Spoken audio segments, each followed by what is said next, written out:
1 in 4 Canadians are living in poverty. Let that sink in. Not a war zone. This is in Canada. $6,000 off my paycheck for tax. They must be joking. A huge burden being put on tenants by landlords during 61% of people surveyed in Canada blamed the increased cost of living. Canada has become the food inflation capital of G7. You live in Canada and your 9 to 5 is just not matching the cost of groceries anymore. The cost of living is a real challenge. Welcome to Canadian Rant. Let me ask you something. When did earning a decent living stop being enough to actually live? Across the country, people are doing exactly what they were told would lead to a stable future. They're getting educated, working full-time, sometimes working overtime. And in many households, it now takes 2 incomes just to survive, not to thrive, not to build wealth, just to stay afloat. Meanwhile, the cost of living keeps climbing. Housing, groceries, transportation, childcare, utilities. Almost everything feels more expensive than it did just a few years ago. But here's what's troubling. While expenses rise at an alarming rate, wages haven't kept pace. So, Canadians are left asking a difficult question. This isn't about wanting luxury. It's about wanting fairness. Many Canadians aren't looking for miracles. They're looking for leadership, practical solutions, and policies that reflect the economic reality people are living in today. Because 2 incomes were never meant to equal survival, we're talking about the growing gap between earnings and expenses, and why so many Canadians believe it's time for meaningful change. Let's get into it. 1 in 4 Canadians are living in poverty. Let that sink in. Not a war zone. This is in Canada. This country isn't broken. It is working exactly as designed. They crushed your wages. They inflated your assets. They taxed food, fuel, housing, everything that you need to live. And then the people in charge looked at the damage and said, oh wow, the people are struggling. No fucking shit. Here's the part that nobody wants to say. Poverty is not a bug in this country. It's leverage. When people are broke, they're quiet. When they're desperate, they comply. And when they're dependent, they don't repel. That is why the solution is never lower costs or higher wages. It's a benefit. A leash, just enough to survive, but never enough to escape. And if you work harder, they tax you more. And if you save, inflation robs you. And if you complain, they shame you. So yes, 1 in 4 Canadians are living in poverty. And if you're still playing by the old rules, you are next. And if anybody still has faith in this current leadership, I don't know what to tell you. You must be extremely selfish or a dumbass libtard. 61% of people surveyed in Canada blamed the increased cost of living for a reported rise in youth mental health problems. From 1981 to 2024, average wages in Canada have increased by 24%. In the same period, inflation-adjusted real home prices surged to 163.5%. That's 7 times the average wage. The youth mental health crisis is a cost of living crisis. Reality is, we can't talk honestly about youth mental health without naming health inequality as one of its biggest drivers. Authentic solutions mean addressing the systems that create financial strain, from affordable housing and fair wages to accessible education and care. Otherwise, we're only treating the symptoms instead of pushing for real, lasting change. They must be joking. $18 for russet potatoes. Things are getting just crazy. It just fucking grinds my fucking gears, you know. One of my paychecks, the cocksucker government took $6,000 fucking dollars off my paycheck for tax and CPP and fucking bullshit. Like, that's insane, dude. That's insane. Like, we fucking work for nothing, man. Nothing, dude. It's fucked. All these fucking boomers and bullshit. Oh, just work hard, buy a house. Oh, it was a lot easier back when your $20 was actually fucking $20, dude. That's insane. The world is burning and fucking needs to, man. Hey, you got fucking Carney selling us out to fucking China. Just fucking insane. Making deals with a fucking commie to piss off Trump. It's fucking crazy, dude. Meanwhile, the guy's spending money, hemorrhaging money out. You know, $50K in in-flight food on his way to fucking Rome. $50K on a fucking 7-hour flight, dude? My money, dude? Fuck that shit. Your money too. Y'all are so okay with it. It's crazy, dude. Tax on fucking tax. Enough is enough. It's fucking crazy, dude. Top it all off. All the PMs, MLAs, they're all taking massive fucking paychecks home. They have the ability and the means to decline the fucking paycheck and do good for this fucking country. They can look at the deficit, the goddamn inflation cost, the price of living, man. And they can simply decline their fucking wage. You know? They're already worth millions of dollars. They're definitely okay. You know, their house is paid for. But meanwhile, you know, they can take $250,000 a year as a fucking paycheck to run this country into the fucking ground. This is insane, guys. Fuck. Let me show you what $400 a week actually meant back in 1996 versus now.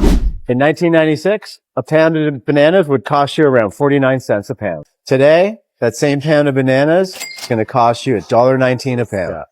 In 1996, a liter of milk was often under $2. Today, you're paying $3.50 or more for a liter of milk. In 1996, eggs cost $1.11 a dozen. Today, the same dozen eggs can cost over $4. Now let's talk about housing. In 1996, the average home in Ontario was about $150,000. Today, that number is often $700,000 or more. In 1996, the average new car price was around $20,000. Today, it's between $50,000 and $60,000 to buy a new car. In 1996, gas was around 50 to 60 cents a liter. Today, it's $1.29. Groceries went up, housing went up, cars went up, gas went up, your insurance premiums went up, but the $400 a week income replacement benefit through your car insurance, if you're injured, that hasn't changed since 1996. Starting in July 2026, the income replacement benefit won't even be part of your normal car insurance. It'll become an optional benefit that you have to pay extra for. This isn't about exaggeration. This is about policy that hasn't kept up with reality. Make sure you review your coverage before you're injured in a car accident. And if you are injured in a car accident, make sure you speak to a lawyer to make sure that you're protected and covered. You live in Canada and your 9 to 5 is just not matching the cost of groceries anymore? Let it breathe. Because why is butter $8, rent is $2,200, and somehow we're still supposed to be grateful? If you're in Canada and you've been low-key looking for a way to make extra income online without quitting your job tomorrow, I need to know something. Are you trying to A. pay off debt, B. afford groceries without stressing, C. quit your job eventually, or D. just not panic every time you check your bank account? Comment A, B, C, or D and tell me what province you're in. Canada has become the food inflation capital of G7, food experts say. Feels like it's just getting started. I don't know how much more we can take. There's no relief coming soon. As Canadians, we need to learn how to shop smart. Our app Save and Easy helps with that. As you can see, we have a smart shopping strategies feature where you get your list and you can price match and it'll tell you the total of those ingredients and the price match for it. It will give you the breakdown of one store, which is the place you feel most convenient shopping at or is closest to you. We also have a system of price matching and to get the cheapest deals at multiple stores, depending on how much you want to save. So if you're interested in our app, make sure to click on our link tree and join our wait list. Let's all just take a moment to appreciate the biggest deflection that Liberals have been using for a number of years now. For many families, the cost of living is a real challenge. Affordability doesn't exist in isolation. It is a global phenomenon felt across G7 nations. Affordability is closely tied to how our economy performs and how well it works for people across our great country. Affordability is global. Yes, that is true. It does not exist in isolation. It's a global phenomenon felt across all G7 nations. However, Canada's housing, food, and per capita GDP performance is among the worst in the G7. We have one of the fastest population growth rates in the developed world, not of natural-born Canadian citizens predominantly. We also have some of the most expensive housing relative to income, and we have declining GDP per capita, unlike our peers. And to just constantly repeat the line of we're building the strongest economy in the G7, you can't keep saying a claim that carries zero weight. You just can't.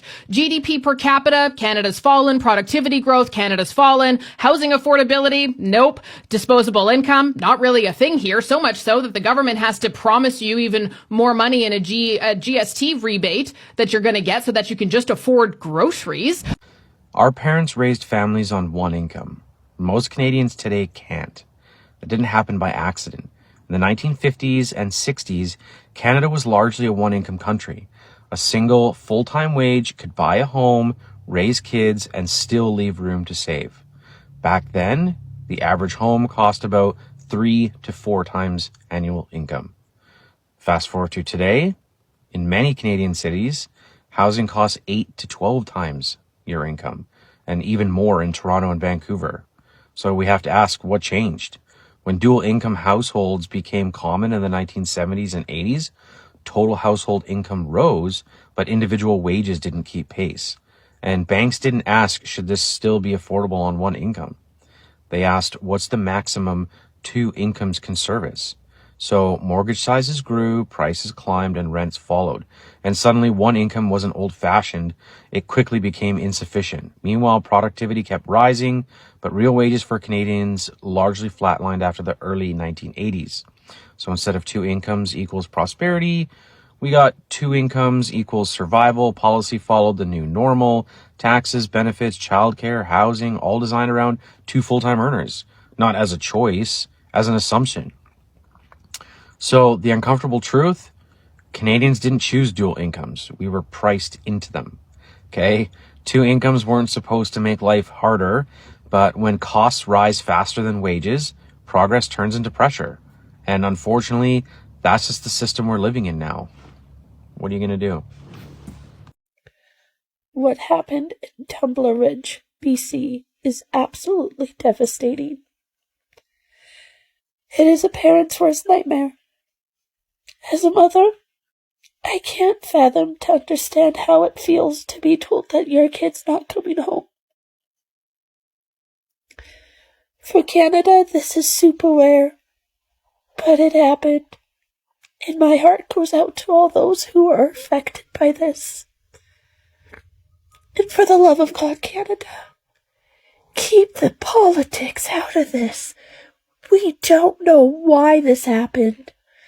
We don't know anything about the person who did this. So don't start acting like you do. 'Cause you don't. That is for the RCMP and the police to find out. Our job is to be there for the people who need us right now. Who are suffering right now. That is our job. Over the years, I've noticed this increasing trend of like a huge burden being put on tenants by landlords during the screening process. There are extreme requirements to demonstrate proof of funds, to demonstrate income, and they're expecting your income to be 3 times the rent. And for the average 1-bedroom rental, that means you need to be making $6,000 to $7,000 a month. What about the people making $40,000 a year? Where are they supposed to live? The dynamic of when you were able to come out of school and get a job and access either a high quality apartment that you could afford or get into the real estate market, you know, it might have been maybe 3 or 4 times your annual income 30 years ago. Mm-hmm. And now it's anywhere from like 10 to 20 times somebody's annual income. So that gap has grown so significantly. And again, the challenge with affordable housing, and when I say that I mean social housing, is there's long wait lists, but somebody who's a teacher or a mechanic, they make too much money to qualify for social housing, but they don't make enough money to be able to afford to live here. And those are the folks that we're losing all the time. And we can talk about some of the different zoning reforms that I had championed when I was the chair of planning and housing, and how we can introduce new supply in new neighborhoods and how that's part of the pathway. But you're exactly right. When new purpose-built rental in the city is going for $4.50, $5 a square foot, or at least that was the target market a few years ago, that's, you're going to be in a very small unit if those are the prices, or if it's a more livable size unit, it's very, very expensive. And then you start having the conversation of like, if I'm putting that kind of money, if I'm spending $4,000 a month on rent, like, is there a pathway for me to actually put something into an equity building vehicle, purchase a condo or something? And so this is the challenge for people. Like you said, if someone wants to get into that pathway to buy, but they're sinking $3,000 a month into their 2-bedroom rental, then it's making it harder for them to put money aside to be able to actually get into a purchase. So it's just this cycle. This is getting out of hand. One cucumber for $2.49. It wasn't long ago. It was just $1. And it's not just cucumbers. The prices of everything are rising, and Canadians are struggling to keep up.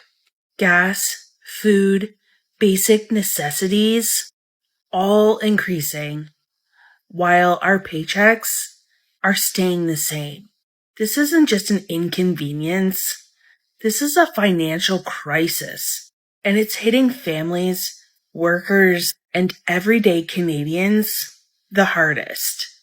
We work hard, we give everything we've got, but we are constantly falling behind, and there's only so much we can sacrifice. No matter how much we tighten our belts, we can't escape the pressure of rising costs. How much more can Canadians bear? How long do we have to keep struggling before something is done about it? The government needs to hear us, because this is not sustainable. The Canadian government needs to stop this madness. We can't keep ignoring the gap between wages and the rising costs. We can't keep waiting for something to change while we fall further behind. It's time for the government to take action for all Canadians. We deserve more than just survival. We deserve to live comfortably. We deserve wages that match the rising costs. And we deserve support, not empty promises. We won't stay quiet any longer. We demand the government to stand up, stop this madness, and give Canadians the financial relief we deserve. The rising cost of living is more than an economic trend. It's becoming a daily source of stress for millions of Canadians. It shows up in quiet moments, when someone hesitates before buying groceries, when families delay major life decisions, when young adults question whether they can afford to build a future where they grew up. For generations, Canada represented opportunity. The idea that hard work would create stability, and stability would open the door to progress. But when wages struggle to keep up with reality, that promise begins to feel uncertain. This conversation is not about blame. Complex economies are influenced by global markets, national policies, business cycles, and shifting demand. But acknowledging complexity doesn't mean ignoring lived experience, and the lived experience for many Canadians right now is simple. Life feels harder than it should. People are not asking for shortcuts. They are asking for balance, fair wages that reflect modern costs, support systems that evolve with changing times, and long-term solutions that strengthen financial security, not just for today, but for the next generation. Because a strong country isn't measured only by its GDP or growth charts. It's measured by whether ordinary people can live with dignity, plan for the future, and feel that their effort truly matters. So, perhaps the most important question moving forward is this: What kind of economy do we want to build? One where people merely get by, or one where they have the chance to move ahead? Real progress often begins with awareness, with conversations that encourage reflection and inspire engagement. If this topic resonates with you, share your perspective below. Has the rising cost of living changed the way you plan, spend, or think about the future? Your voice is part of a much larger national dialogue. If you found this discussion valuable, consider liking the video. It helps bring these conversations to more Canadians. And subscribe to Canadian Rant, where real people share real reactions to the issues affecting everyday life across this country. Canada's economic story is still unfolding, and the voices of its people will help shape what comes next. Until next time, stay informed, stay resilient, and take care of one another.